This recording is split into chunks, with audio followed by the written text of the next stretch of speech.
Salut, c'est Rebecca. Aujourd'hui, j'aimerais vous donner 3 conseils pour améliorer votre antagoniste, cet être qui est le deuxième personnage le plus important bien souvent dans votre roman après le héros, parce que c'est lui qui va influencer le héros et influencer le changement que va vivre le héros dans son histoire. En fait, toute histoire est une histoire de changement, d'une évolution. Il y a une évolution souvent qui est une évolution dans le personnage principal le plus souvent, pas toujours, mais le plus souvent. Et votre antagoniste, c'est celui quand c'est un être réel, un être, que ce soit un être humain ou en tout cas un personnage vivant, c'est lui qui va influencer ce changement qui va être produit chez le héros. Donc c'est un personnage vraiment essentiel et je vais vous donner 3 conseils pour améliorer ce personnage-là. Le premier, ça va être de ne surtout pas oublier de créer aussi une histoire pour ce personnage-là. Vous, bien entendu, il faut travailler votre personnage principal, mais il faut aussi travailler l'histoire de cet antagoniste et notamment par exemple le fantôme qui va hanter ce personnage là. C'est une scène clé qui s'est produite dans son passé et qui influence ses actions présentes. Voilà, quels sont ses rêves à ce personnage là, quels sont ses espoirs, quels sont ses désirs les plus intenses. Voilà, toutes ces choses là, il faut absolument que vous les travaillez chez votre antagoniste pour lui créer une véritable histoire. Alors vous pouvez par exemple faire très rapidement un schéma sur la vie de votre personnage, donc de votre antagoniste, en mettant les étapes clés dans sa vie et par exemple par tranche de 5 ans. Et notez également alors les événements de la vie, mais également les émotions qui sont celles de votre personnage au moment clé de sa vie. C'est aussi important pour que vous ayez une vue globale sur l'histoire de ce personnage-là. C'est une chose essentielle si vous voulez améliorer votre antagoniste, si vous voulez en faire un personnage qui ne soit pas simplement un personnage de surface, mais qui est de la profondeur. Donc première chose, créer une histoire pour ce personnage-là. Deuxième chose importante, ça va être de créer, pourquoi pas, quelqu'un qui aime ce personnage-là.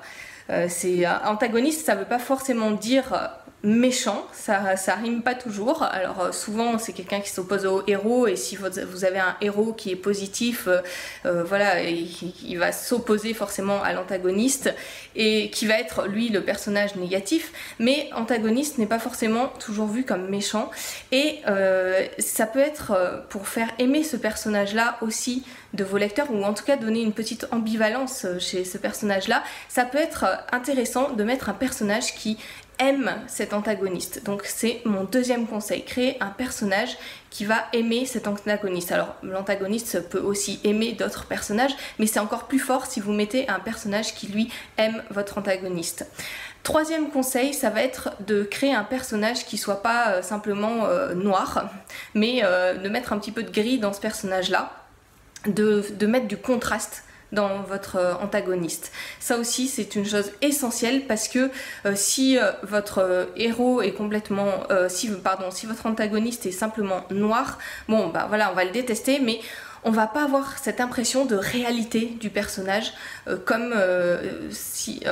va pas avoir cette impression de réalité, alors que si vous mettez un petit peu de contraste, même si vous donnez des valeurs parfois, ou des choses qui tiennent à cœur vraiment à cet antagoniste, vous pouvez aller même jusqu'à créer un dilemme à la fin de votre roman, parce que peut-être que l'objectif de l'antagoniste va se révéler tout aussi louable que l'objectif de votre héros. C'est le cas dans mon dernier roman où j'ai créé ce dilemme à la fin, où en fait on se rend compte que les deux objectifs sont tout autant défendables l'un et l'autre, et du coup ça crée un gros dilemme. Donc voilà que ensuite vous devrez résoudre bien entendu, mais ça donne un petit peu une autre version de votre antagoniste. Donc c'est une idée aussi de mettre du contraste dans votre personnage de l'antagoniste pour qu'il ne soit pas simplement noir. Voilà, encore une fois, antagoniste n'est pas forcément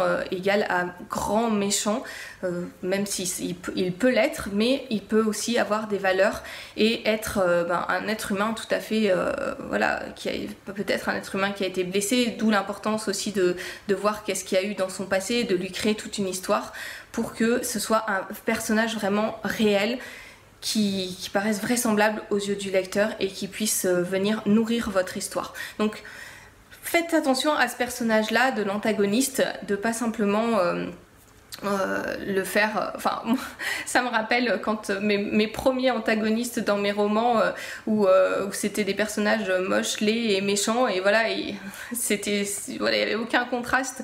Voilà, j'ai évolué depuis et je vous conseille vraiment de travailler ce personnage en profondeur pour le bien du lecteur qui vous en sera reconnaissant. Pour aller plus loin et travailler les scènes de vos romans, je vous conseille de télécharger gratuitement ma formation sur les scènes si vous ne l'avez pas encore. Ça vous donnera plein de conseils, d'astuces pour créer des scènes qui soient intéressantes, percutantes pour vos lecteurs. Il suffit de cliquer sur le lien qui s'affiche dans la description de cette vidéo. Et voilà, c'est gratuit, donc allez-y, n'hésitez pas. Et moi, je vous dis à bientôt pour d'autres conseils.